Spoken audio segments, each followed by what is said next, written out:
Yan mga ka-brother, magandang araw po muli sa atin. Tayo po ay may tinuntod na rayos ng bisikleta, yung stainless mga ka-brother na rayos ito.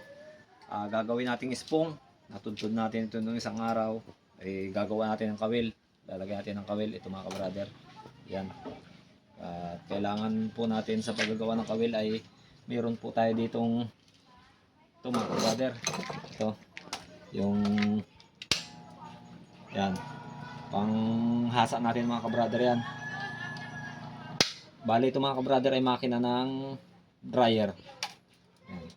Tapos ito mga ka-brother ay lalagyan natin ng sima, yung dulo ng kawil ay sa grinder natin ihahasa. Yan. Gagamitan natin ang grinder mga ka-brother.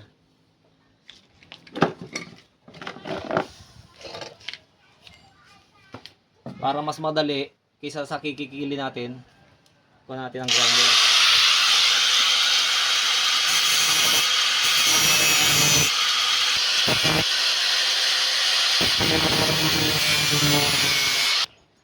Yan mga ka-brother, pagkatapos natin mag-grinder, malagyan natin ng daanan ng yung pinakang sima.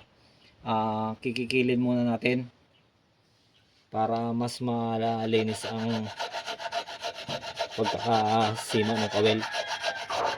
Ayan mga ka-brother, pagkatapos natin grinderin yun, tapos kinikil natin ng kaunti, patitilusin naman natin. Dito na tayo gagamitin na natin itong panghasang ating ginagamit. Yan, kailangan nakaswitch lang siya mga ka-brother. Yan lang, tapos yan. Para madaling patilusin. Yan. Kaysa sa magkikil ka ng pagpapatilos.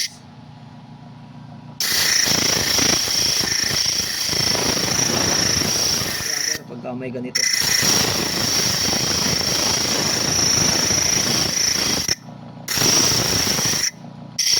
Ilang kuskus mo lang.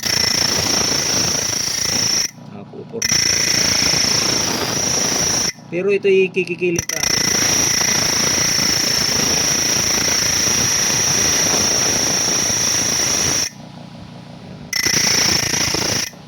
Yan. Yan. Itilos na siya mga ka-brother. Ating lilinisin na lang natin ang ibig sabihin ay natin gawa nito.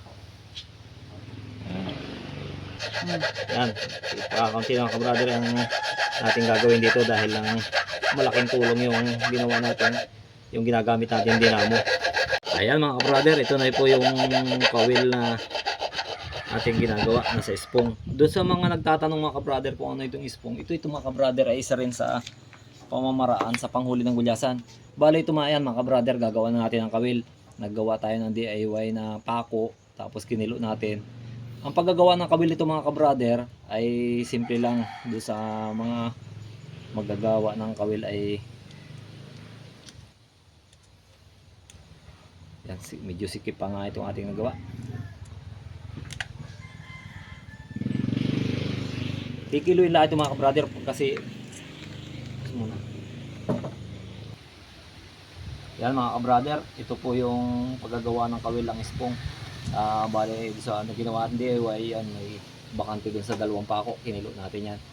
Dito lang natin isusuot yan mga ka-brother para maghugis ng kawil. Tapos hihilahin natin yan, para kumilo siya, utay-utay. Yan. Simple lang mga ka-brother ang paggagawa ng kawil. Improvise na paggagawa.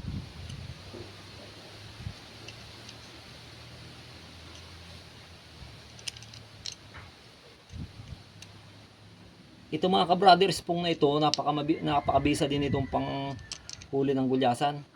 Wala na siyang pamain, ito na ang pinakampain niya. Yung stainless na nilapad lang siya. Bali pakikinisin pa natin yan mga ka-brother. Yan. Ang forma ng spong mga ka-brother na ating ginagamit. Bali ito'y maliliit mga ka-brother, may spong tayong malalaki. Ito'y pang pagka medyo maliliit ang isda at medyo pihikan, ito ang ating ginagamit.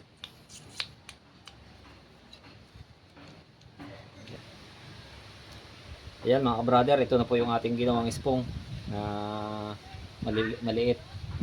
Rayos ng bisikleta lang to. Sa maliliit na gulyasan ginagamit pagka medyo pihikan.